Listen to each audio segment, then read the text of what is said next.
본문 말씀은 우리가 너무나 잘 알고 있는 변화산의 말씀입니다. 교회력의 이 변화산 사건을 기념을 합니다. 그래서 그 4세기 이래의 동방정교회에서는 대경축일로 지키고요. 그 다음에 서방 로마 카톨릭 교회에서는 9세기 이후에 8월 6일을 주님의 산상 변화주일로 지킵니다. 그리고 16세기, 17세기 루터 교회에서는 주연절 마지막 주일로 변경하여서 변화주일을 또한 우리 기독교에서도 지키고 있습니다. 변화산을 보니까 1절에 높은 산이라고 그랬어요. 높은 산. 그래서 이 높은 변화산이 어디냐 하는 것에 대한 이제 신학자들의 연구가 있죠. 그래서 높은 산이라는 것에 초점을 맞춘 학자들은 헐몬산으로 봅니다. 헐몬산. 왜냐하면 그 헐몬산이 그 지금 이스라엘의 예수님께서 가이사랴 빌립보 지방에 계신 것으로 우리가 추정을 하면 그 빌립보는 이스라엘 북부 지방이고 그 지방과 연결되어 있는 선이 헬몬산이 있는데 헬몬산이 2815m, 우리 백두산보다 71m가 더 높아요. 이스라엘에서 가장 높은 산이거든요. 그래서 이 높은 산에 초점을 맞추는 사람들은 변화산이 헐몬산일 것이다 이렇게 맞추는 사람이 있고, 또 다볼산으로 보는 학자들이 있습니다. 왜? 그 1절에 보면 엿새후라는 것이 나와요. 그러니까 그 가이사랴 빌립보 지방에 있다가 엿새후에 이 변화산의 사건이 나타나는 것이기 때문에 그 나사렛 북동쪽 9km 지점에 떨어진 해발 575m인 다볼산을 변화산으로 보고 있습니다. 왜냐하면 이 다볼이라는 뜻이 높다는 뜻이거든요. 그러니까 높은 산, 그러니까 다볼산. 그래서 실제로 그 다볼산 정상에 변화산 교회가 있습니다. 예수님께서 그 변화산에 오셨던 것을 역사적인 사실로 인정하고 그것을 기념하기 위해서 교회를 세운 것을 봅니다. 그러면 이 예수님께서 변화산에서 변화되는 모습을 세 제자에게 보이셨어요. 베드로, 야고보, 요한. 이 세 제자에게 보이셨는데 거기는 무슨 의미가 있겠죠. 그러면 그게 어떤 의미일까? 이 세 제자는요, 예수님의 제자들이 쭉 있죠. 베드로, 안드레, 야고보, 요한, 빌립, 바돌메, 도마, 마태, 알페오의 아들 야고보, 다데오, 시몬, 가룟유다, 이렇게 12명이 있는데 그 중에서 이 세 명을 예수님께서 특별히 많은 비중을 두시고 어디 가실 때마다, 특별한 장소에 가실 때마다 이 세 제자를 같이 동행을 하시는데, 변화산에서도 이 세 제자가 있어요. 그러면 왜 이 세 제자에게 보이신 뜻이 무엇일까 보면은요, 우리가요 이 어떤 신비적인 체험을 하면 말로 듣는 거, 믿음은 들으면서 나죠. 근데 이 말로 듣는 것보다 어떤 이 온몸으로 체험을 하게 되면 더 강하게 인식이 되죠. 그래서 메시지가 강하게 옵니다. 그래서 베드로, 야고보, 요한에 대해서 우리가 쭉 그들의 나중의 행적을 보면 저들에게 특별한 사명들이 있어요. 그러니까 그것을 잘 지키게 하시기 위해서 그 어떠한 시청과 교육 차원에서 보여주셨나 보다 하는 생각을 하게 됩니다. 베드로는 그 12제자를 이끄는 자칭 타칭 수제자 아니에요, 수제자.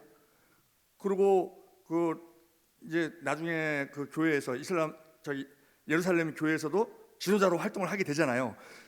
주님은 모든 걸 다 아시죠. 시작과 끝을 다 아시죠. 그러니까 그 베드로가 감당할, 그래서 요한복음 21장에 특별히 더 찾아오셔서 또 소명을 주시잖아요. 다시 회복시키시고 베드로가 감당할 그 사역에 대해서 힘을 갖고 포기하지 말고 잘 감당을 해라 하는 의미가 있고요. 베드로에게는. 야고보는요 최초의 순교자입니다. 그 헤롯 왕에게 목이 잘려요. 가장 빨리. 그러니까 그러한 순교를 감당할 그러한 또 제자이기 때문에 또 특별한 이유가 있고요. 요한은 끝까지 살아서 100세까지 살아서 그 반모섬에까지 그 유배 가서 그 요한계시록을 작성하는, 그 인류의 종말에 대해서 작성하는 그러한 또 사명을 감당해야 되거든요. 그러니까 이들이 감당할 사명에 힘을 주시기 위해서 이렇게 그들 세 명에게 그 감람산을 보여주셨다 하는데, 이 우리에게도 그 세 제자에게만 의미가 있는 건 아니잖아요. 이것은 주님 오시는 그날까지 계속적으로 이 성경을 읽는 모든 사람들에게 메시지를 주시는 건데, 그러면 지금 이 시간 우리에게 주는 메시지가 무엇인가? 그것은 예수님께서 그렇게 변화되는 것처럼 우리 또한 그렇게 변화될 것이다 라는 것을 미리 기록하게 하심으로 말미암아 우리에게 알려주시는 거예요. 이게 마태복음, 마가복음, 누가복음, 공관복음에 다 기록이 되어 있거든요. 마태복음 17장, 마가복음 9장, 누가복음 9장 이렇게 기록이 되어 있는데, 그래서 보면은 여기서 특이한 것이 흰옷이에요. 흰옷. 보면은 뭐 마태복음 17장 2절에 그 얼굴이 해같이 빛나며 옷이 빛과 같이 희어졌더라. 그리고 마가복음 9장 3절에 그 옷이 광채가 나며 세상에서 빨래하는 자가 그렇게 희게 할 수 없을 만큼 심히 희어졌더라. 누가복음 9장 25절에 기도하실 때에 용모가 변화되고 그 옷이 희어져 광채가 났더라. 이렇게 옷이 하얘졌다는 것에 대해서 표현을 다 하고 있어요. 우리가요, 구원을 받기 위해서는 생명책에 기록이 돼야 됩니다. 그리고 이 생명책에 기록되는 자들은요, 다 이기는 자들이에요. 이스라엘, 우리가 영적 이스라엘이잖아요. 이스라엘, 하나님을 이긴 자, 모든 것에 대해서 이긴 자들이 이스라엘이 돼야 그 생명책에 기록이 됩니다. 그런데 이 생명책에 기록된 자들에게 흰옷을 입히신다는 거예요. 요한계시록 3장 5절에 이기는 자는 이와 같이 흰옷을 입을 것이요, 또 내가 그 이름을 생명책에서 반드시 흐리지 아니하고 그 이름을 내 아버지 아빠 그 천사들 앞에서 시인하리라 하면서, 이 옷이 뭡니까? 우리의 행실이잖아요. 행실. 우리가요, 우리 조상들이 참 지혜로운 게, 우리 살면서 기본적으로 필요한 게 의식주예요. 그런데 옷이 중요합니까? 입는 게 중요합니까? 먹는 게 중요합니까? 잠자는 집이 중요합니까? 먹는 게 중요하다고 생각할 수도 있어요. 그런데요, 우리 조상들은 의식주 그래요. 입는 것이 제일 중요하다. 그리고 먹는 거. 그렇지. 집은요, 없으면은 뭐 월세 살아도 되고 뭐 막말로 노숙해도 돼. 집은. 먹는 거요, 우리 여기 와서 여기 베델 금식 세계적인 금식 기도원이 될 거예요. 예. 그 이제 아모스 성전도 짓게 될 거고, 예. 이 세계적인 금식 기도원에 와서 금식할 수 있어요. 먹는 것은 없으면 금식, 있으면 감사, 뭐 이렇게 할 수 있어요.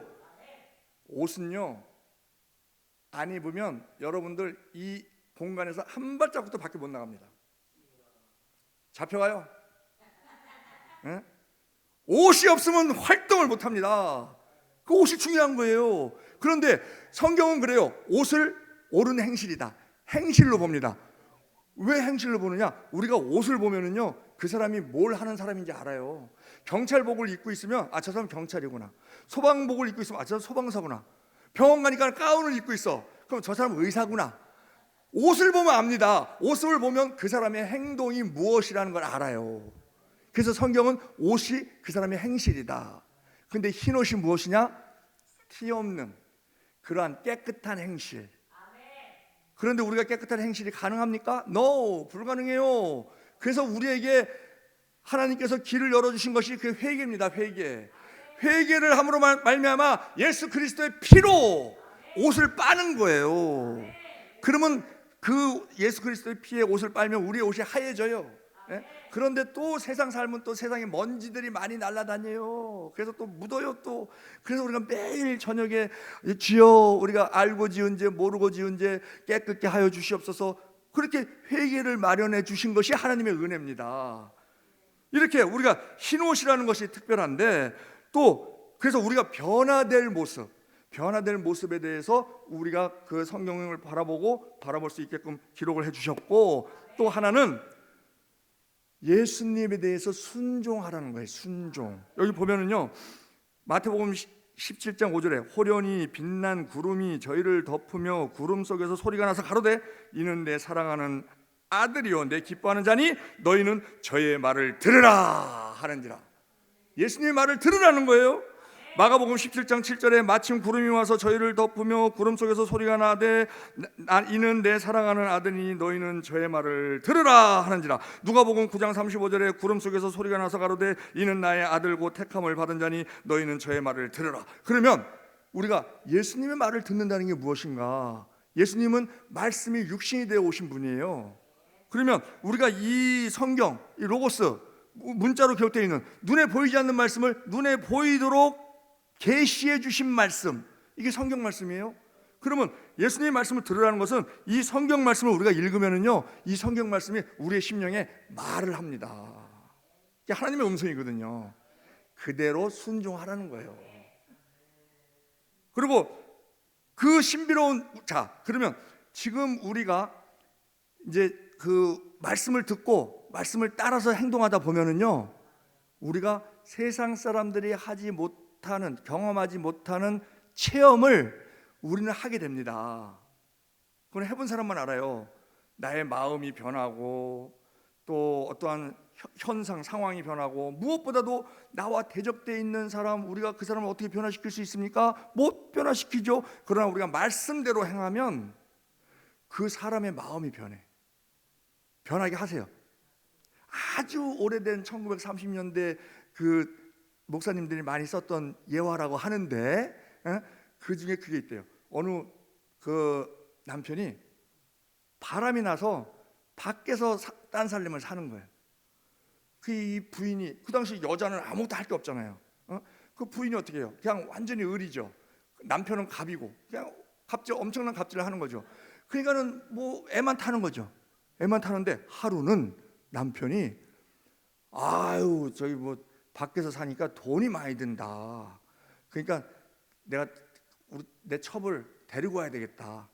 집으로 데리고 들어와야 되겠다. 비용 절감을 위해서 그러더라는 거예요. 그런데 이 주인 마님이 아이고 환영한다고 어서 오시라고 그리고 안방을 비워드렸어요. 안방을 비워주고 오는 싹 소재를 하고 그냥 깨끗하게 딱 신혼방처럼 딱 차려놓고, 그리고 오는 날 버선발로 마중 나가서 아이고 밖에서 얼마나 고생했냐고 그 첩한테 밖에서 얼마나 고생했냐고 여기 쓰라고. 그리고 자기는 건너방에 쓰는 거예요. 뿐만 아니라 자기가 밥을 정성껏 지어서 또 밥도 뭐 끼니마다 주는 거예요. 야, 그리고 이분이 기도했대. 하나님, 저를 불쌍히 봐주시옵소서. 우리가요, 하나님께 불쌍히 여김을 받으면 모든 문제는 해결됩니다. 그런데 우리는 하나님께 불쌍히 여김 받는 걸로 끝일 게 아니라, 우리 베델 기도원에서 기도하는 그러한 사람들은 한 차원 더 높여서 하나님을 기쁘게 해야 될 줄로 믿습니다. 왜? 하나님을 기쁘게 해드리면 하나님께서 능력을 주시거든요. 일하라고. 그런데 지금 이 안방마님은 그냥 불쌍히 여겨달라고, 그냥 첩 앞에서는 웃으면서 밥 주고 가서 막 눈물로 기도하고 막 그렇게 했다는 거예요. 그랬더니 성령께서 일을 하시는데요, 그 첩의 마음을 터치를 하신 거예요. 하루는 막 싸우는 소리가 들리더래, 안방에서. 그래서 왜 싸우지? 내가 뭘 잘못해 준 게 있나? 그러고서 내가 뭐 또 회개해야 될 게 있나? 나는 이제 섬김의 그 이제 마음을 잡았으니까 원수를 사랑하자. 원수를 사랑하는 것이 내가 살 길이다. 왜? 내가 원수 때문에 속 썩으면 내가 죽는다. 그러니까 내가 살기 위해서 원수를 사랑하자. 잘 섬기자. 그리고 정성껏 섬겼는데 싸우는 거예요. 막 이 첩의 목소리가 막 밖으로 들리는데 뭐라고 들리냐면, 남편한테 네가 인간이냐? 저렇게 착한 마누라를 두고 첩을 둬? 너는 인간도 아니야. 나는 너 같은 인간하고 못 살아. 그리고 가버리더래. 하나님의 역사하심은요, 우리가 알지 못하는 크고 비밀한 방법으로 역사하십니다. 우리가요, 하나님께서 그래요. 무엇을 먹을까, 무엇을 마실까, 무엇을 입을까 염려하지 말라. 그러시면서 뭐라 그러냐면, 목숨이 음식보다 중하지 아니하냐 이래요. 그게 무슨 말이지? 목숨이 음식보다 중하지 아니하냐. 그걸 가만히 생각해 보니까 먹을 게 없다고 무엇을 먹을까 무엇을 마실까 막 염려를 하다 보면 내 몸이 상해. 내 목숨이 짧아져. 근데 목숨이 먹는 것보다 더 중하니까, 그러니까 걱정하지 마. 그거 걱정하면은 너 그렇다고 먹을 거 생기는 거 아니고 괜히 명만 단축해. 명만. 목숨이 먹는 것보다 더 중한데 중한 거 지켜야지. 그거 좀 못 먹으면 어때? 그 말이더라고. 그리고 우리 자녀들 뭘 이렇게 일을 하려고 그럴 때 하나님께 기도하고 하잖아요. 기도하고 하는데 하나님은요, 구원은 철저하게 거저 주십니다. 왜? 우리 인간이 할 수 있는 게 아니기 때문에. 그런데 이 땅에서의 복은요, 반드시 하나님은 밥 떠서 우리 입에 넣어주지 않으세요. 하나님은 은혜를 주시고 인간이 노력을 해야 돼. 만나를 내려주십니다. 만나 주셔야 돼요. 아주 가시 같아요. 아주 작습니다.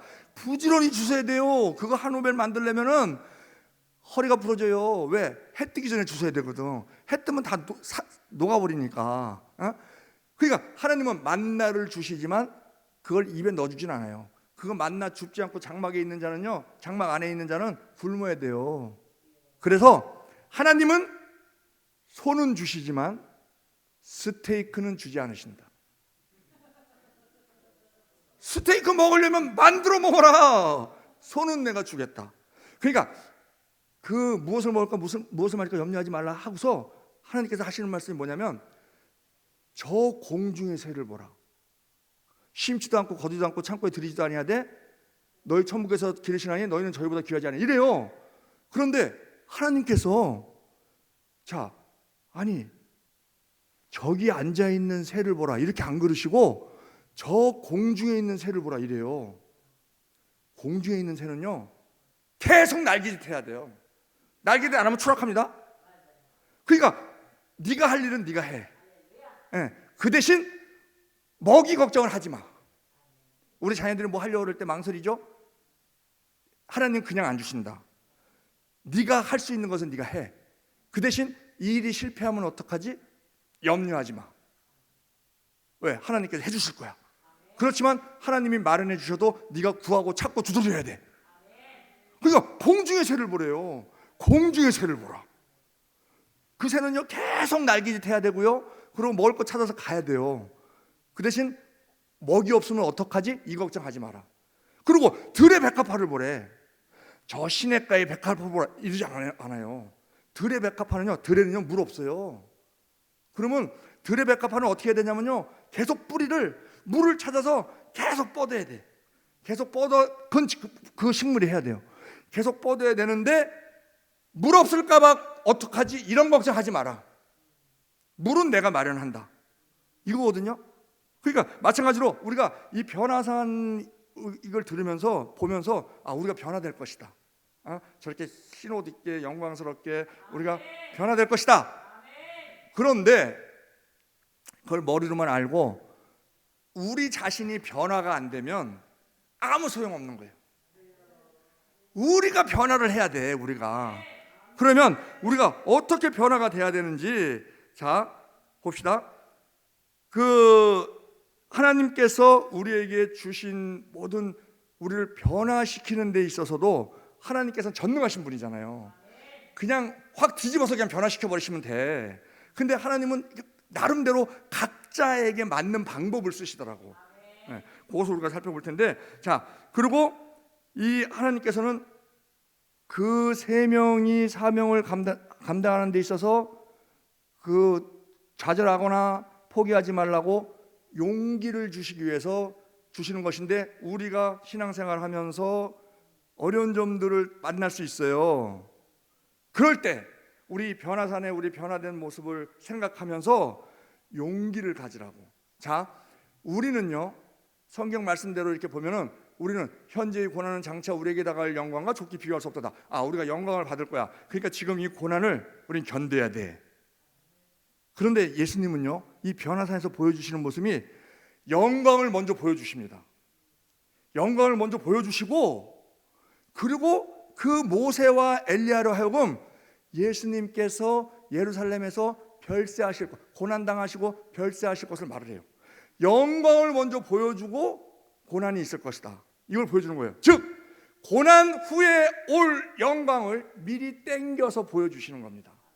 그래서 우리가 고난 중에 영광을 생각하면서 이 고난을 우리가 인내하고 견디는 것이 확실한, 영광은 확실히 있다 하는 것을 보여주시는 거예요. 누가복음 9장 30절에 문득 두 사람이 예수와 함께 말하니 이는 모세와 엘리야라. 영광 중에 나타나서 장차 예수께서 예루살렘에서 별세하실 것을 말씀할세 이렇게 기록해 줍니다. 그래서 우리는 이 영광 뒤에 고난을 말씀하시는 것처럼 우리의 고난 뒤에는 반드시 영광이 있다, 그것을 우리 보지 못하잖아요. 그래서 그것을 영안을 뜨고 봐야 되는데 그것이 믿음으로 바라보는 겁니다. 히브리서 11장 1절, 믿음은 바라는 것들의 실상이요 보지 못하는 것들의 증거니 합니다. 자, 그러면 우리가 고난을 당할 때요, 우리가 해야 될 일이 뭐냐? 내가 해결할 수 있는 문제는 고난이 아니에요. 내가 해결해버리면 돼. 내가 해결하지 못하니까 고난이야. 병이 왔든지 물질 문제가 왔든지 인간관계가 있든지 법률 문제가 있든지 어쨌든 내가 해결하지 못할 게 고난이에요. 그런데 그 고난이 왔을 때 우리가 해야 될 일은 뭐냐? 고난 중에 처해 있는 사람이 우리가 뭘 할 수 있겠어요? 아무것도 못합니다. 그러면 우리가 할 게 뭐냐면 인내예요. 인내는요, 이를 악물고 막 억지로 참는 것이 아니고 현실을 인정하고 잠잠히 견디는 거예요. 자, 우리가 그것을 탄광이 이렇게 좀 무너질 때가 있어요. 막 지하 1000m, 막 2000m, 뭐 우리나라에서도 탄광이 무너진 적 있었고 저 남미 쪽에서도 이렇게.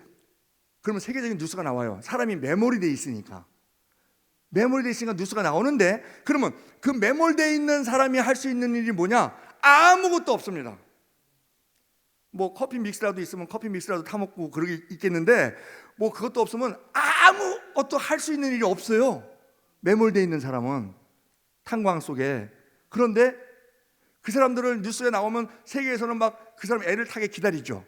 그러면 그 사람이 할 수 있는 일은 뭐냐면 인내밖에 없어요. 그런데 그 인내가 짧은 사람은 별로 박수를 못 받아. 아, 하루 만에 구출했다, 이틀 만에 구출했다 그러면 사람들이 구출했구나 이래.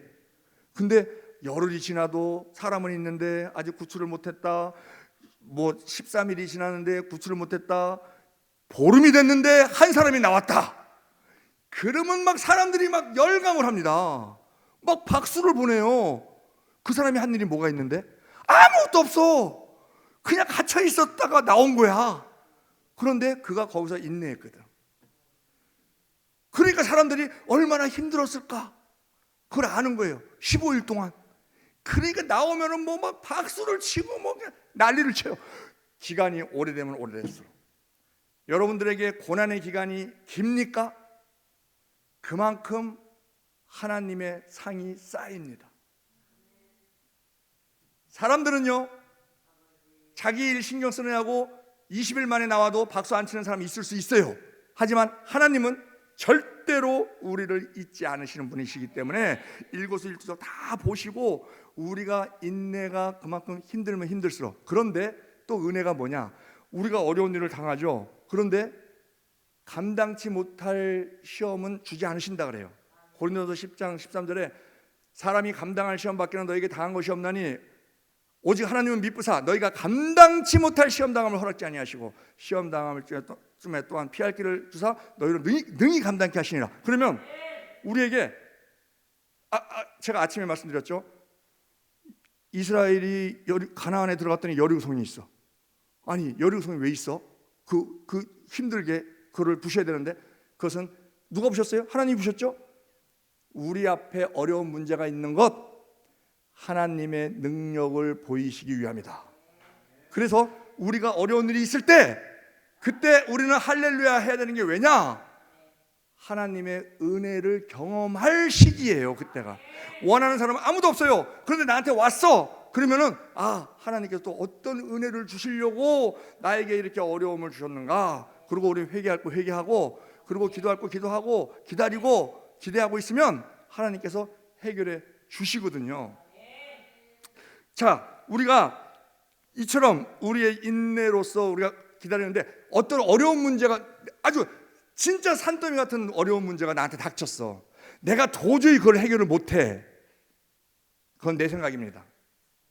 하나님은요, 감당치 못할 시험당함을 허락지 않으시는 분이시기 때문에 나에게 그 능력, 그 문제를 해결할 능력이 있었다는 것을 내가 모르고 있는 거예요.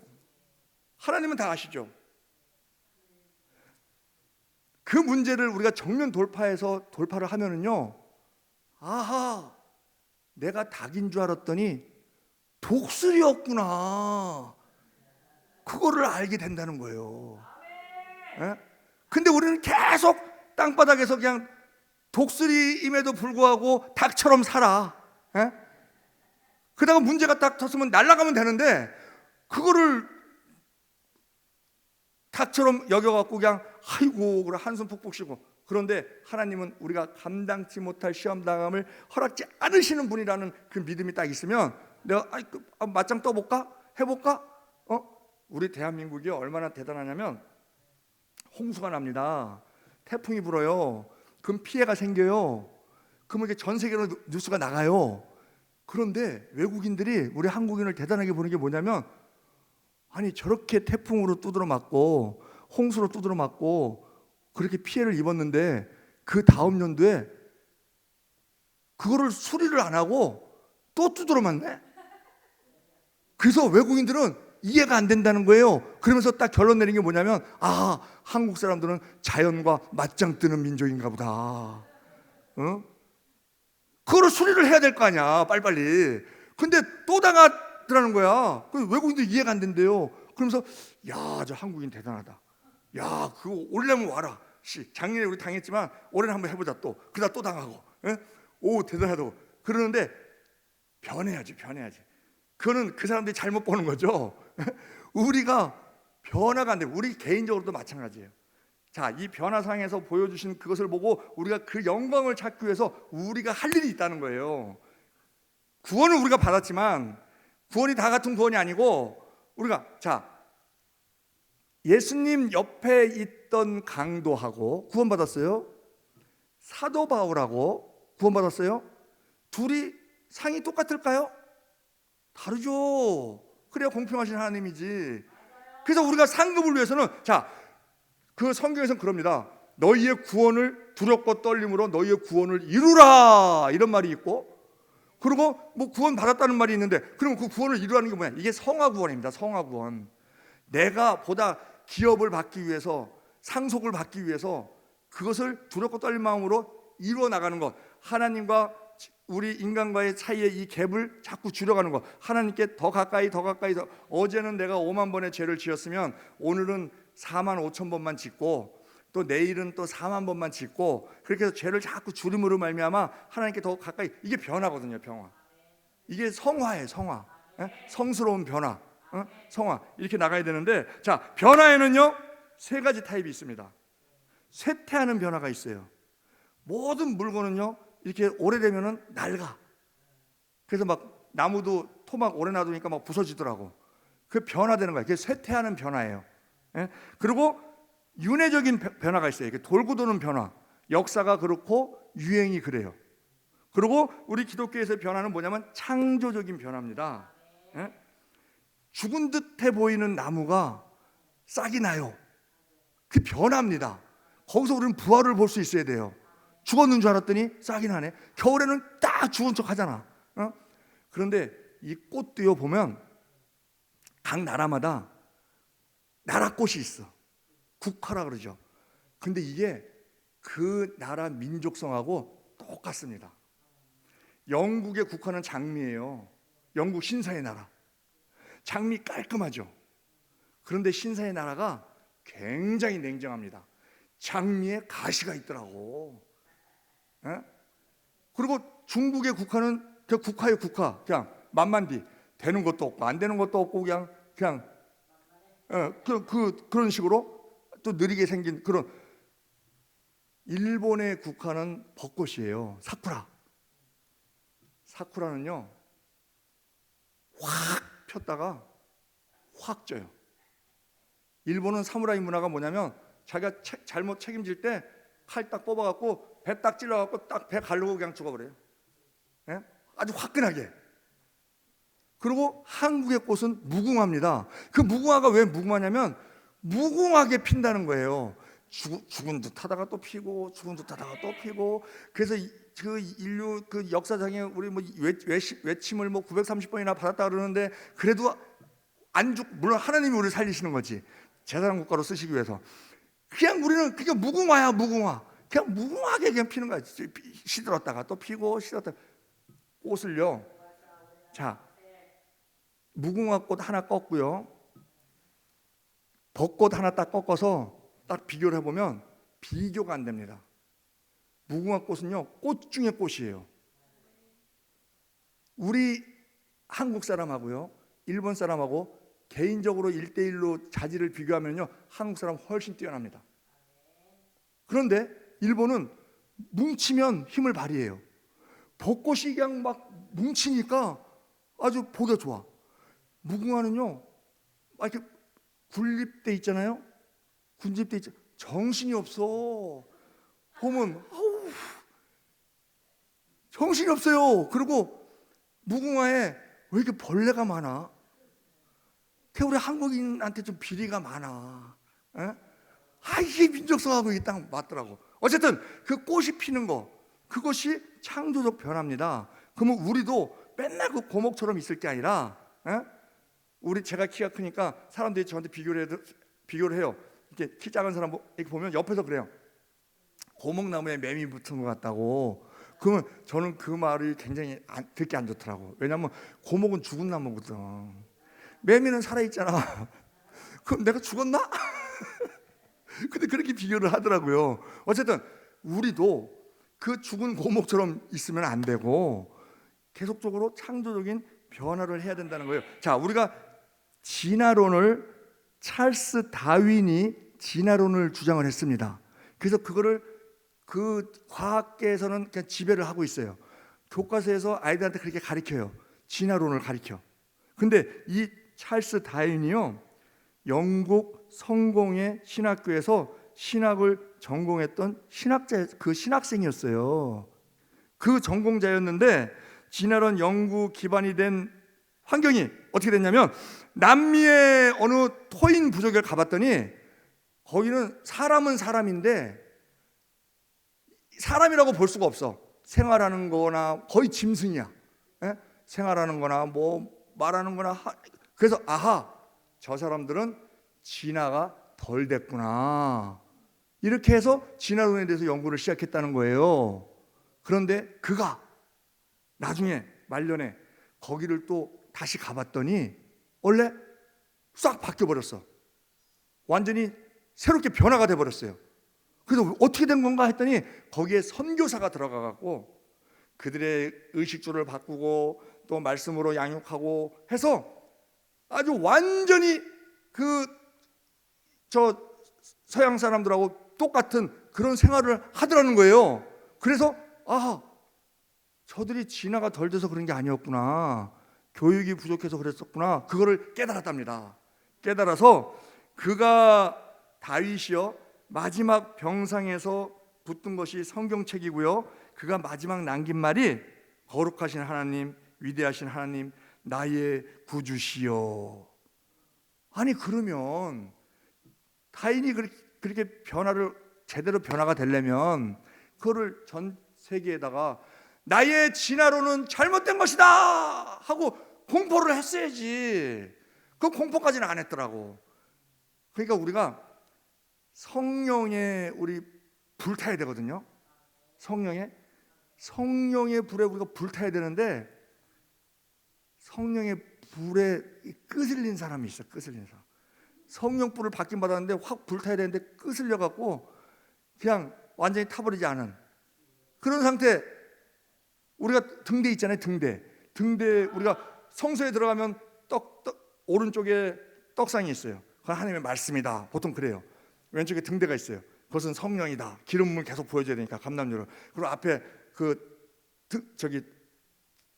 분향단이 있어요. 그것은 기도다. 이렇게 이제 얘기들을 많이 해요. 그러면 이 불이요, 등대가 성령으로 비유를 하는데 왜? 감람류를 계속 넣어야 되거든요. 그리고 불꽃이요, 가만히 보면 바람이 안 불어도요 불꽃이 가만히 안 있어요. 계속 팔랑팔랑 이렇게 움직입니다. 왜? 기름 빨아들이는 그 부위가 틀리기 때문에.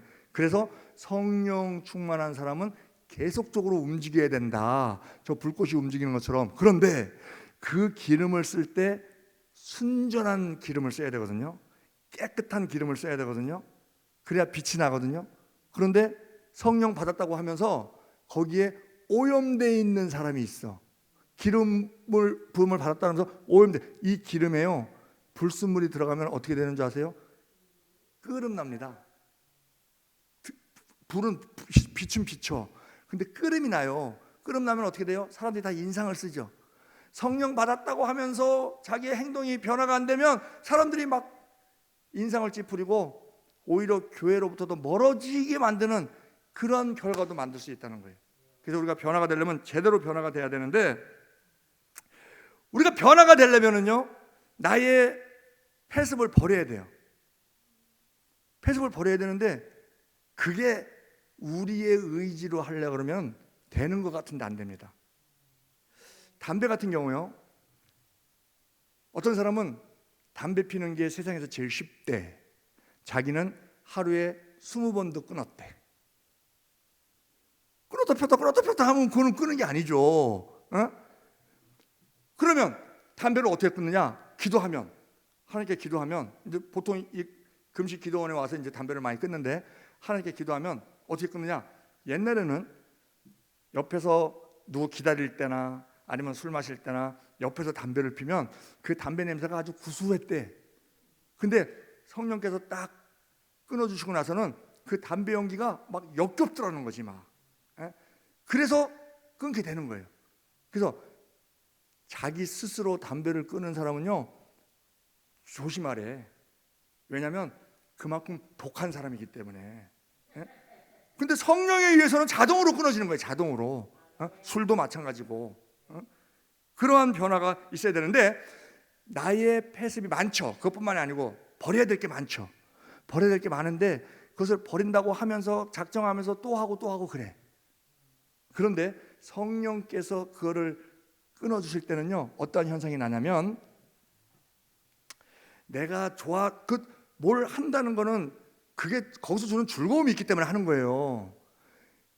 그게 좋으니까 하는 거거든요. 뭐 게임을 하든 뭐 도박을 하든 뭘 하든. 그런데 하나님께서는 그것보다 더 좋은 것을 경험하게 하십니다. 하늘의 신령한 복을 포함해서 더 좋은 것을 주시기 때문에 그게 싱거워지는 거야. 하루 24시간 시간은 정해져 있는데 저거 할 시간이 어딨어. 난 이거 하기도 바빠. 그렇게 고쳐주시는 거예요. 그 마치 뭐와 똑같냐면, 말을 타고 다니면 말에서 떨어지면 다리 부러지고 위험해. 그러니까 말을 타지 말아야 돼. 그랬더니 말을 안 타고 걸어 다니니까 얼마나 불편해요. 그럼 또 말 타게 됩니다.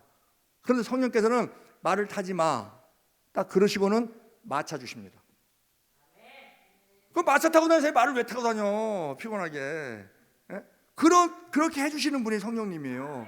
그래서 우리가 변화는 나 자신에 의한 변화는 되는 것 같지만 안 되지만 성령께서 변화시켜 주실 때 그래서 완전한 변화가 된다 하는 것을 우리는 알 수 있습니다. 톨스토이는요 모든 사람이 세상을 바꾸겠다고 생각하지만 어느 누구도 자기 자신을 바꿀 생각을 안 한다. 자기가요, 어떤 사람이 그래요. 야, 내가 나라를 세계를 변화시키겠다. 근데 안 돼. 능력이 안 돼. 그러면 내가 이 나라를 변화시키겠다. 근데 그것도 안 돼. 그러면 우리 고장을 변화시키겠다. 그것도 안 돼. 우리 가정을 변화시키겠다. 그것도 안 돼. 그래서 이제 나까지 왔어. 그럼 나를 변화시켜야 되겠다. 그것도 만만치 않죠. 그런데 나를 변화를 시켰더니 성령의 능력으로 내가 변했더니 내 가정이 변하고, 우리 가정이 변했더니 우리 마을이 변하고, 우리 마을이 변했더니 그것이 우리 나라에 영향을 미치고, 우리 나라가 또 변하니까 또 이렇게 되더라는 거죠. 그래서 내가 중요하다는 거예요. 내가 남을 변화시키려고 하는 거 안 됩니다. 아까 첩을 변화시켰던 것처럼 성령께서 이렇게 변화시켜 주실 수도 있지만, 먼저는 그것도 그 전에 먼저 자기가 다 내려놨잖아요. 모든 걸 다 내려놓고 안방까지 내주고 그렇게 하니까 자기가 변화되니까 변화가 일어나는 것처럼 그렇게 됐다는 거예요. 교회에 오래오래 출석하면서도 변화 안 되는 사람이 많습니다. 우리는 소금이다, 너희는 소금이 되라, 빛이 되라가 아니고 너희는 이미 소금이다, 너희는 이미 빛이다 그래요, 예수님께서는. 그런데 소금은 3%만 있어도, 0.9%만 있어도 썩는 거를 방지하는데, 이 세상이 썩는 거를 우리 크리스찬이 20%라 그러는데 우리 썩는 거를 못 막아. 부정부패가 많이 있어. 그리고 크리스찬 자체도 부정부패를 하는 경우가 있어. 왜 그럴까? 소금이 녹지 않아서. 소금이 녹아야 짠맛을 내는데, 음식을 만드는데 소금이 녹아야 맛을 내잖아요. 그런데 소금이 안 녹으면 어떻게 돼요? 음식 먹을 때 소금이 버석버석 씹혀. 그러면 사람들이 싫어하지. 그러니까 짠맛을 잃으면 어떻게 돼요? 밖에 버려서 사람들한테 밟힐 뿐이래. 그 우리가 짠맛을 못 내니까, 녹질 않아서 내 고집대로 그대로 살다 보니까 어떻게 돼요? 사람들한테 밟혀. 뭐라고 밟혀요? 개독교래. 아이고, 그 말이 생긴 거는 우리 책임이라는 거죠. 그렇게 얘기하는 사람 탓할 게 없는 거예요. 우리가 안 녹아서 그런 거니까. 자, 그러면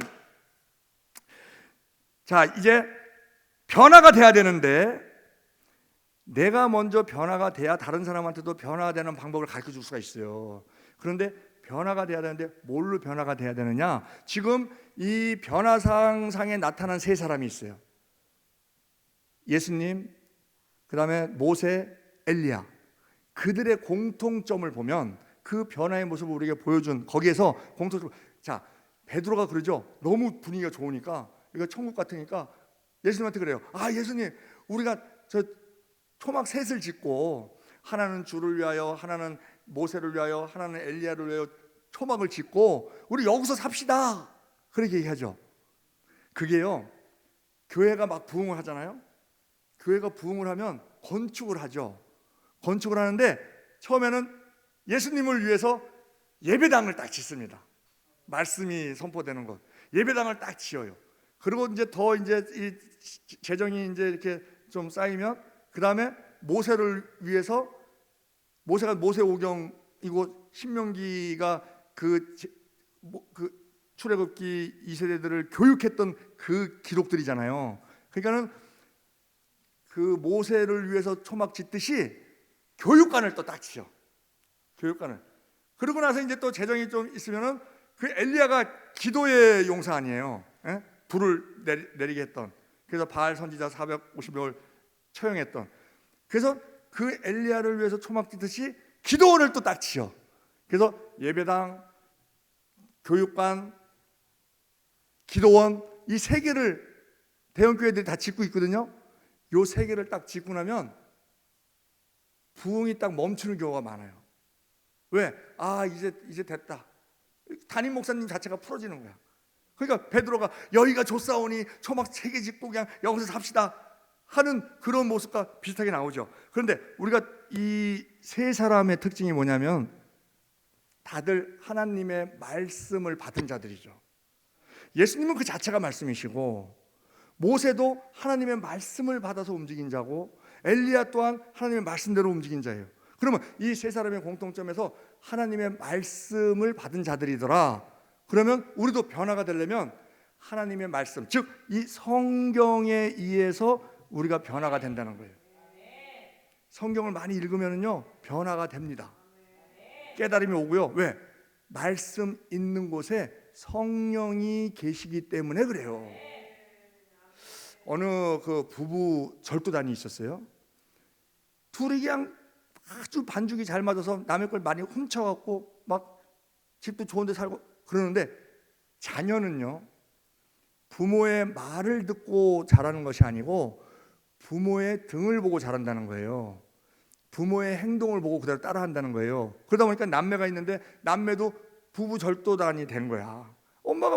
부모가 그러니까 절단에 대해서 구속이 돼버렸네. 그러니까는 이 부모가 비상이 걸린 거예요. 야, 우리가 인생이 지금 망했다. 자식 둘이서 지금 교도소 가 있으니, 이건 뭐 구치소 가 있으니 이제 망했다. 그래서 자신들이 맨날 이렇게 지나다니던 교회를 갔대요. 교회 가서 목사님을 만나서 사실 얘기를 하고 우리 자식들을 위해서 우리가 어떻게 해야 되냐고.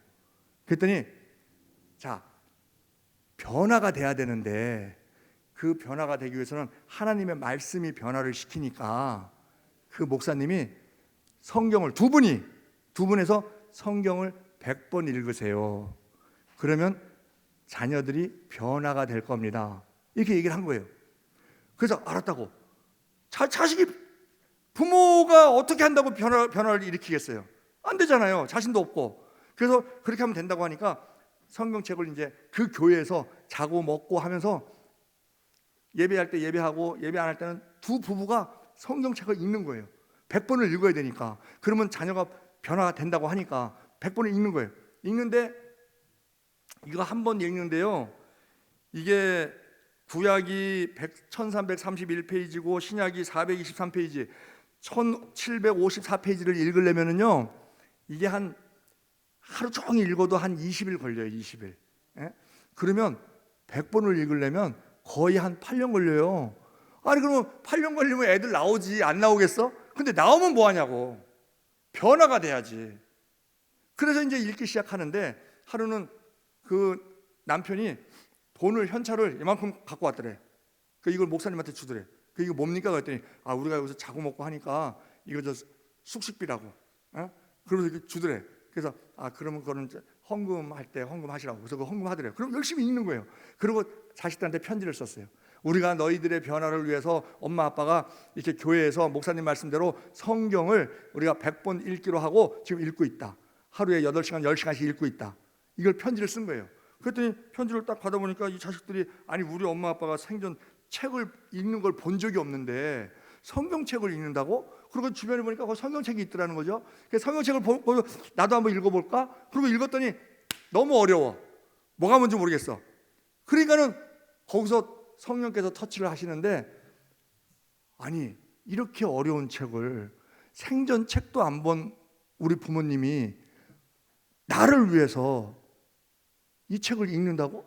그것도 100번을? 거기서 감동이 온 거예요. 그래서 그냥 착실하게 거기서 이제 생활을 하다 보니까 딸은 집행유예로 나오고 45일 만에 아들은 저 1년 6개월 형을 받았는데 그 1년 6개월 다 살고 나왔어요. 나와갖고 이들이 변화가 된 겁니다.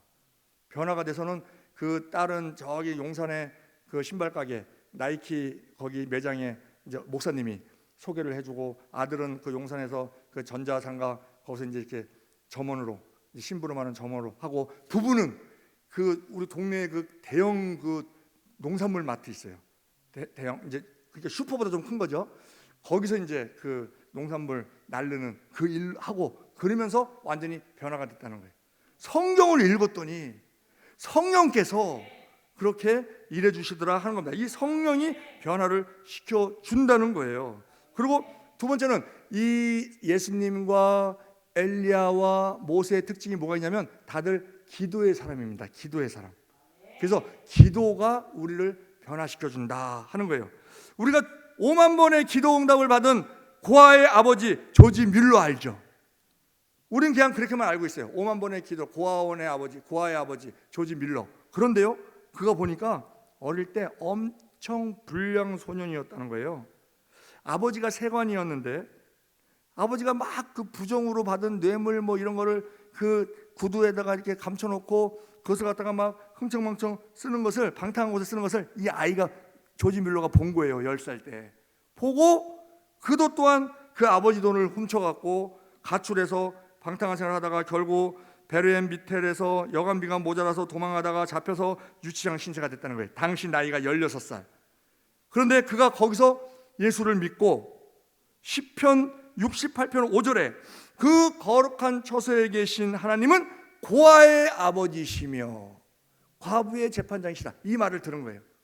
이 말을 읽고 그게 내 마로 딱 와서 아, 하나님이 고아의 아버지야? 그러면은 내가 고아원을 차리면 하나님이 아버지시니까 아, 먹을 거 공급해 주시겠네. 그래서 고아원을 차렸다는 거예요. 그래서 영국으로 건너가서 브린스톨에서 큰 고아원을 설립해서 5만 번 이상의 응답을 받은 그런 사람이 됐다는 거예요. 기도로 사람을 변화시킨 것 중에서 하나가 또 어거스틴이 있잖아요. 어거스틴 방탕한 자였죠. 탕자였죠. 그런데 그 어머니 모니카의 기도로 인해서 성자로 바뀌는 그런 것을 우리가 알고 있잖아요. 또 세 번째는 성령께서 우리를 변화시켜 주시는데, 말씀이 있는 곳에 성령이 있기 때문에 김익두 목사님이 변화된 사람이라고 우리 잘 알고 있어요. 예수 믿고 자신의 부고장을 돌립니다. 김익두 사망. 그리고 쫙 돌려요. 그래갖고 사람들이 그 김익두를 본 청년이 죽기는 뭘 죽어 그러면서 물바가지를 갖다 씌웠대요. 그랬더니 이 김익두가 물을 털면서 김익두가 죽었으니 망정이지 김익두가 살았으면 넌 벌써 요절났다. 그러고서는 그렇게 변화가 됐더라는 거예요. 자, 1995년 세상을 떠들썩하게 했던 지존파 아시나요? 지존파 8인조 그 살인 집단이었습니다. 6명이 사형당했어요. 한 명은 여잔데 뭐 가담이 좀 저렴하고 또 임신 중이고 그래서 이제 석방이 됐고, 형을 살고 석방이 됐고, 한 명은 또 그 조직원들한테 살해당하고 한 그 8인조 그 지존파가 있었는데, 거기에 행동대장이 누구냐면 김현양입니다. 이 김현양이가 딱 체포됐을 때 두목이나 부두목보다 더 매스컴에 더 이슈가 떴어요. 왜냐면은 막 말을 하는데 뭐라 하냐면, 그 압구정동에서 야타족들은 다 죽여야 되는데 내가 못 죽인 게 한이다. 그때 23살이에요 나이가. 23살에 사형을 당합니다. 서울구치소에서. 그러면서 또 뭐라 하냐면 내가 우리 엄마를 죽이지 않은 게 한이다 막 이래가면서. 그리고 또 뭐라 하냐면 나는 인간이 아니다. 내가 인간이길 포기하기 위해서 인육을 먹었다. 사람을 외제차를 미행을 합니다. 외제차를 미행을 해서 그 차가 저 시외로 나가면 그 차를 딱 세우고 거기 사람들을 납치에다가 죽여서 그 시골 그 저기 창고 같은 데를 빌렸어요. 거기에 화장 시설을 해놨어요.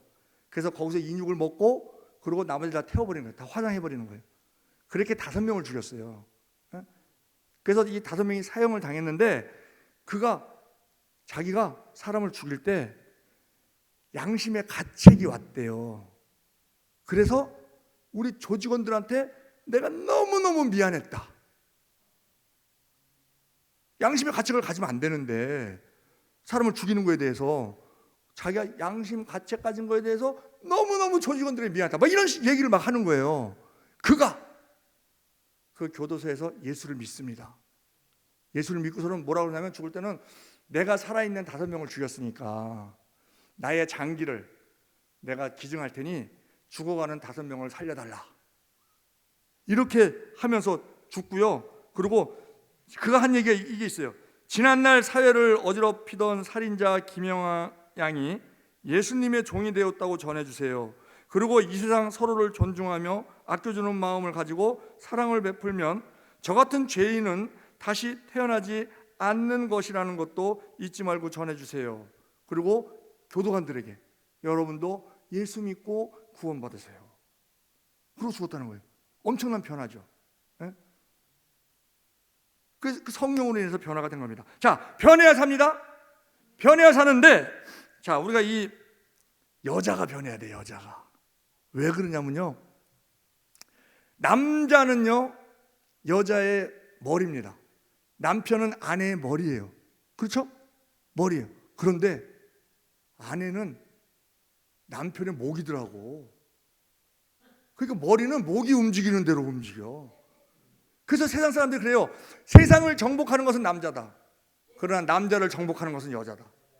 그래서 여자가 바뀌어야 되는데, 여기 보면 자, 여우 같은 여자에서 여유 있는 여자로, 화가 난 여자에서 화난 여자로, 따지는 여자에서 따뜻한 여자로, 착각하는 여자에서 자각하는 여자로, 돈을 밝히는 여자에서 돈이 없어도 밝은 여자로, 남들에게 애먹이는 여자에서 남들 때문에 애태우는 여자로, 답답한 여자에서 답을 하는 여자로, 빚이 많던 여자에서 빛을 발하는 여자로, 이렇게 왜 여자가 변하는 게 중요하냐면요, 자녀 교육이 3살부터 8까지 가잖아요.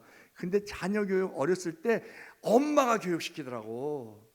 사무엘의 두 아들이 요엘과 아비야예요. 사무엘이 늙어서 그 두 아들에게 사사직을 임명을 합니다. 그런데 그들이 뇌물 받고 재판을 굽게 하니까 백성들이 인정 못한다, 우리 왕을 세워달라 그럽니다. 엘리 대제사장의 아들이 홈리와 비누아스인데 그냥 온갖 부정을 다 제사장 아버지 덕분에 제사장이 됐는데 온갖 비리를 다 저지르다가 결국 저기 블레셋 아벡 전투에서 다 죽어요. 하나님의 심판이죠. 그런데 사무엘 같이 그렇게 훌륭한 아버지 밑에서 자란 두 아들이 왜 그렇게 뇌물을 받고 그랬을까? 사무엘은 굉장히 정직하고 의롭고 선하고 그런 사람이었는데, 민족의 지도자였는데, 스승이었는데 왜 그랬을까? 성경에 보니까 사무엘 부인에 대한 기록이 없어. 모세를 교육했던 그 엄마 요게벳에 의해서 모세가 그 히브리인이라는 정체성을 확실하게 심잖아요. 그러니까 엄마가 성경에 기록이 안 됐다는 얘기는 엄마의 역할이 미미했다는 거거든요. 그러다 보니까 이게 어렸을 때 신앙교육을 제대로 받을 수가 없었나 보다, 이렇게 추측이 되더라고요. 그래서 여자가 변하는 것이 나라를 살리는 거야. 나라를 살리는 거야. 왜? 애들 교육과 관계가 있기 때문에. 아버지는 돈 버느냐고 바빠요. 에? 요즘 애들 그러잖아요. 엄마가 있어 좋다, 맛있는 걸 만들어 주니까. 냉장고가 있어서 좋다, 먹을 것이 많으니까. 강아지 뽀삐가 있어서 좋다, 나랑 놀아주니까. 아빠는 왜 있는 거지? 이런다는 거예요. 그만큼 이 여자의 역할이 중요하다는 것이죠. 그리고 우리가 성령 충만해서 변하면요, 우리의 환경도 변합니다. 우리의 환경도. 그리고 때로는요, 우리 눈에는 굉장히 불행해 보이는 일이 하나님께서 합력하여 선을 이루는 경우가 있어요. 어느 부모가 아들이 철수가 있었어. 철수. 이 철수는요, 얼굴도 잘생겼어, 공부도 잘해, 애도 착해, 교회도 잘 나가, 모든 사람한테 이 부모한테는 보물이야. 이 부모는 예수를 안 믿어요. 예수를 안 믿는데 하여튼 이 철수 잘하는 거 보는 맛에 아주 신이 났어. 집도 안정되고 뭐 이렇게 아버지도 뭐 승진 잘하고 뭐 하니까 뭐 불편한 게 없어요. 그런데 어느 날 교회를 열심히 다니는 이 철수가 교회 간다고 가다가 뺑소니한테 쳐서 죽어버렸어요. 그러니까 이 부모가 그 목사님한테 따지러 갔어요. 따지러 가고 예수 믿으면 복 받는다 그러면서 이게 복이냐고, 그러면서 목사님 멱살을 잡고 막 흔들었어요. 목사님이 할 말이 없는 거예요. 그러던 차에 막 그렇게 소동을 피우고 막 난리를 치고 하던 차에 한 2달 정도 지났는데 그 부부가 저 뒤에 딱 와서 앉아 있는 거예요. 그러니까 이 목사님이 설교를 하시다가 그 부부를 딱 보고 그냥 뭐 어떻게 설교를 했는지는 모르겠더래요. 왜 왔지? 여기 빠져갖고. 그러고서는 이제 설교 끝나고 나서 그분들한테 이제 오셨으니까 뭐 특별한 일이 있나 보다 해서 목양실로 이제 안내해서 얘기를 하는데, 자, 자기 그렇게 보물처럼 여겼던 아들이 뺑소니에 죽은 거 엄청난 불행이죠. 그런 불행이 어디 있어요? 에? 그런데 이 엄마가 막 계속 우는 거예요. 계속 울면서 그 목사님한테 그러는 거예요. 목사님, 우리 철수 천국 갔겠죠? 아유, 철수가 안 가면 누가 갑니까? 반드시 갔죠. 그랬더니 엄마가 막 울면서, 목사님, 철수가 너무너무 보고 싶어요. 우리 철수 만나야 돼요. 그런데 철수가 말했어요. 밥 먹을 때마다 말했어요. 엄마 아빠 예수 믿으세요. 그래야 천국 가요. 밥 먹을 때마다, 하루 세끼 밥 먹을 때마다 우리한테 얘기했어요. 엄마 아빠 예수 믿으세요. 그래야 천국 가요. 철수가 너무너무 보고 싶은데 어떻게 봐야 되느냐? 철수 천국 가 있다는데, 천국 가 있을 거는 자기도 짐작한다는 거예요. 그러면 우리도, 두 부부가 우리도 천국 갑시다. 철수 만나러. 그러면 철수가 얘기했어요. 엄마 아빠 예수 믿으세요. 그래야 천국 가요. 그래서 우리 예수 믿으러 왔어요. 그러면 철수 죽은 게 불행입니까? 하나님께서 야, 이 험한 세상, 철수야, 너 일찍 와서 쉬어라. 그러고 걷어가신 거죠. 그러고 나서 하나님의 뜻을 이루시는데 두 부부를 구원시키시는 그 역할. 하나님이 하시는 일은요, 우리 인간이 볼 때는 막 저주 같고 뭐 막 그렇게 보이는 우리 한계에서 보는 눈입니다. 우리가 시간이 지나고 나면 알 수 있어요. 아, 그때의 그 고난이, 그때의 그 고통이, 아, 하나님께서 이걸 이루시게. 요셉이요, 종으로 팔려가고 감옥 갔을 때 요셉의 심정은 어땠을까요? 아니, 내가 하나님께 잘못한 것도 없는데, 나는 너무나 의로워서 형들이 잘못하는 문제가 있으면 내가 형들이 내 말을 안 들으니까 아버지한테, 아버지 누가 우리 형이 이렇게 좀 안 좋은 행동을 하는 걸 제가 봤어요. 그러니 아버지께서 좀 야단 좀 쳐주세요. 그러다가 더 핍박받아갖고 또 종으로 가서 보디발 부인이 유혹할 때도 아, 내가 하나님 앞에 어떻게 하나님 앞에서 득지하려. 그러고서는 그냥 그렇게 사는데 감옥까지 가갖고 그런데 결론은 어떻게 됐습니까? 거기서 술장관 만나죠. 술장관 꿈을 풀어줍니다. 그런데 술장관한테 그래요, 당신이 득이하거든 나를 생각하고 그 바로에게 나를 얘기해서 나를 이 집에서 건져내게 하소서 그러고 부탁을 합니다. 그러고 나서는요, 자, 지금 이 본문에서도 나중에는 엘리야와 모세는 보이지 않고 오직 예수만 보이더라 그래요. 요셉도 그렇게 술장관한테 딱 은혜를 베풀고 나서, 나는 처음에 술장관 떡장관이 막 헷갈렸어. 아니, 떡장관이 구원받고 술장관은 처형당해야지, 술장관이 구원받고 떡장관이 처벌받았을까, 이게 자꾸 헷갈리는 거야. 그래서 그걸 외울 때 아하, 술장관은 술술 풀렸구나, 떡장관은 떡 됐구나. 그러니까 이제 딱 외워지더라고요. 그런데 술장관한테 부탁을 했죠. 그리고 확실하게 술장관이에요, 술장관. 그러면 그 바로한테 술을 주다가 기분 좋을 때 아이고, 저 히브리 옥에서 그 히브리 소년 하나 있는데 좀 억울하게 잡혀온 것 같습니다. 그거 풀어주는 게 좋겠습니다. 그렇게 얘기하면 그래? 그러면 억울하면 풀어줘야지. 그거 풀어주면, 그때 만약에 풀려났으면요, 요셉은 총리 못 되죠. 그냥 뭐 거기 그냥 평민으로 풀려나든가 아니면 또 누구 종살이 하든가 그렇게 됐을 거예요. 근데 성경에 그래요. 그 술장관이 가더니 요셉을 잊었더라. 그리고 만 2년 후에 바로가 꿈을 꾼 줄 그래요. 그러면 왜 2년이라는 시간이 지났을까? 우리는 오직 예수님만 바라봐야 되는데, 이 요셉도 인간이잖아요. 그러다 보니까 술장관한테 부탁을 했어. 술장관 살았어, 복직했어, 아싸, 이제 나는 풀려난다. 그리고 그 다음부터는요, 감옥에서 무슨 소리 들릴 때마다 술장관이 사람 보냈나? 아, 오늘 안 오네, 내일은 오겠지. 매일 하나님한테 향했던 마음이 술장관한테로 촛대가 옮겨집니다. 인간의 기본값입니다, 그것이. 그것을 하나님이 딱 보시고 그 마음이 없어질 때까지 기다리는 기간이 1년 6개월이에요. 우리가 어떠한 것에 막 폭 빠져 있을 때 그것이 시들해질 시기가 1년 6개월. 개인차는 있지만 1년 6개월. 그것을 하나님께서 넉넉히 완전히 술장관으로부터 있게 만들고 다시 하나님으로 돌아오게끔 하는 그 기간, 그게 2년이에요, 2년. 그래서 2년 동안 옥살이를 한 거예요. 그러면서 딱 그때 또 꿈을 꾸게 하시고, 바로로 하여금. 그래서 꿈꾸려 하니까 총리 됐잖아요. 그러면 요셉이 종살이하고 감옥 가고, 와, 이건 뭐 내 인생이 뭐 꼬여도 어떻게 이렇게 꼬이냐 그랬을 거 아니에요? 그런데 어떻게 돼요? 총리 되잖아요.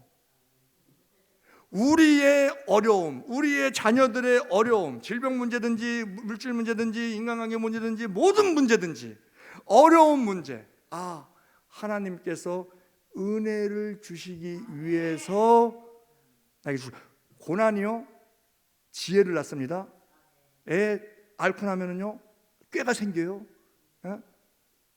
고난 중에 있으면요 사람은 온갖 머리를 다 굴립니다.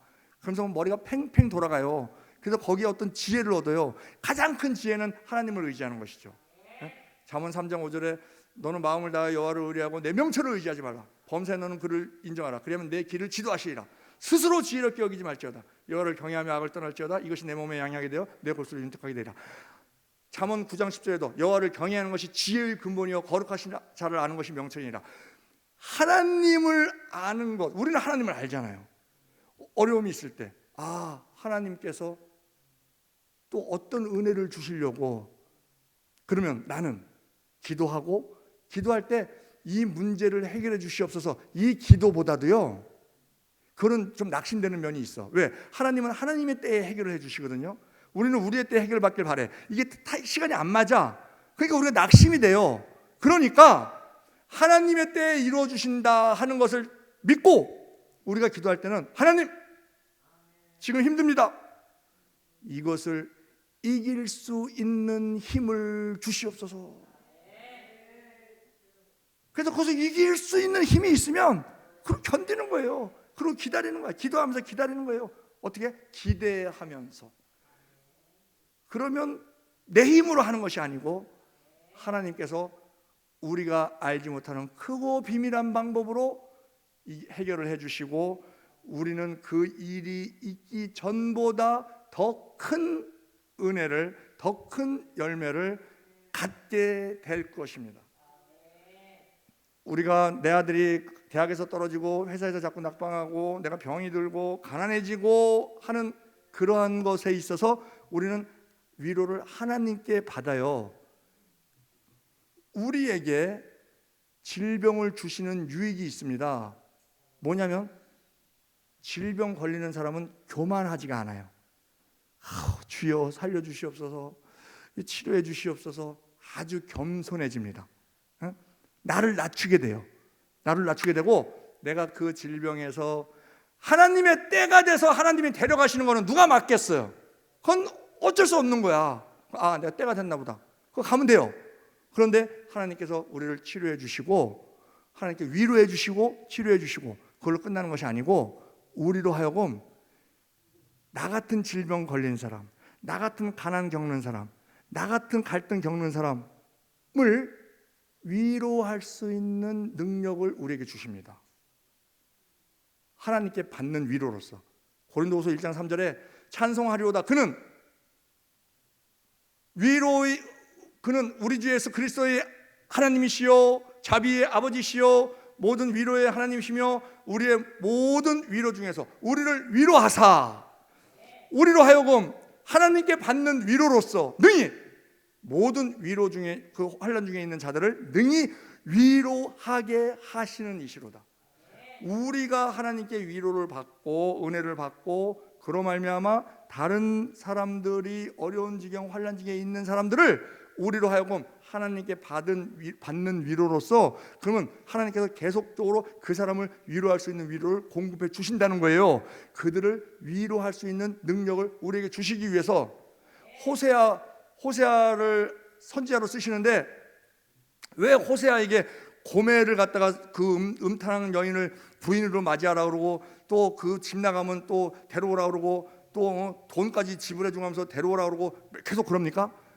하나님의 마음이, 하나님이 계속 그래요. 나는 이스라엘 너희의 남편이다. 근데 하나님의 마음이, 근데 이스라엘은 바알을 섬기고 아세라를 섬기고 자꾸 그 영적 간음을 하니, 하나님의 마음이 어떤 것인가 하는 것을 호세아에게 경험하게 하시기 위해서 호세아로 하여금 그렇게 살게 하시는 거예요. 그러면 호세아가, 이스라엘 백성들이 막 그때 여로보암 2세 때요, 이스라엘이 가장 부자였습니다. 영토도 가장 넓었습니다. 저 아람국까지 쳐갔고요, 그 다메섹까지 뺐고, 왜냐하면 그 아람이 강대국인데 아수르가 번성하면서 아수르가 아람을 치니까 아람이 힘이 완전히 없어졌어요. 그러니까 그 틈을 타서 북이스라엘이 그 아람을 쳐서 다메섹까지 뺐고, 그 다메섹에서 무역으로 인해서 돈이 엄청 들어오거든요. 그래서 돈도 많고 나라도 넓어지고 그랬는데 바알과 아세라를 섬겨요. 그 바알과 아세라가 돈을 준다고 더 달라고 더 달라고 더 달라고, 그러한 마음에서 하나님과 같은 마음을 호세아에게 느끼게 하시기 위해서 그 고멜로 하여금 속속이게 하신 거거든요. 마찬가지로 우리가 경험하고 나서 질병 문제, 가난 문제, 이 불화 문제 경험하고 나서 얘기하는 거는요, 경험하지 않은 사람이 얘기한 거랑 다릅니다. 사람은 영이기 때문에 알아요. 교도소에서 이제 이 사역하는 분이 있는데 일반 목사님이 수요일 날, 거기는 이제 금요일은 불교에서 가서 하고 주일은 천주교에서 가서 하고 미사를 하고 수요일 날 이제 교회에서 가서 이제 해요. 하는데 일반 목사님들은 기도할 때 그런다는 거예요. 그러면 하나님, 저들의 실수를 용서하여 주시고 하루속히 가정으로 돌아갈 수 있도록 은혜를 내려 주시옵소서, 이런다는 거예요. 그러면 사람들은 설교할 때 팥장 딱 끼고 아유 너는 그렇게 사냐, 아유 뭐 이런다는 거예요. 그런데 정과 18범이던 분이 목사님이 되셨어요. 변화가 일어났죠. 목사님이 되셔서 내가 교도소 그 예배를 좀 하겠다. 그래서 그러시냐고 하시라고 경험을 했잖아요. 18번이나 경험을 했잖아요.